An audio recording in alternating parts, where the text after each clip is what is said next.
Em dương nhé. Hít vào, thở. Đã không? Đã. Giỏi. Good.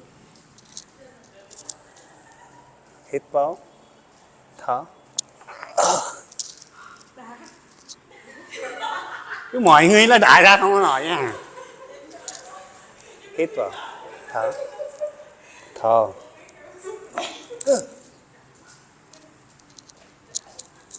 Ngon.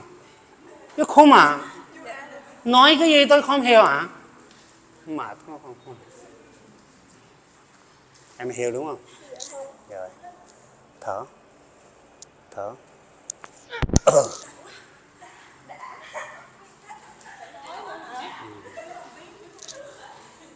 Hít vào. Thở.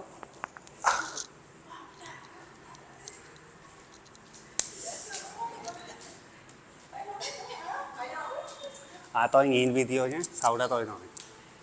Hít vào. Thở. Nặng lắm.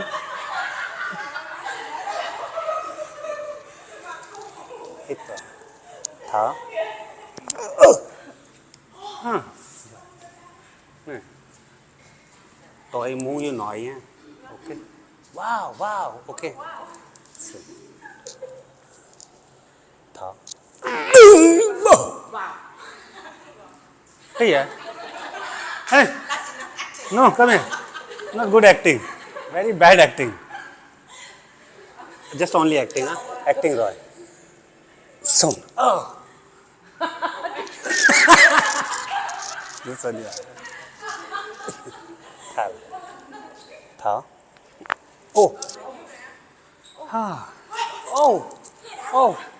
Em đi, camera. Dần lên. Lên tới. Hít vào, thở.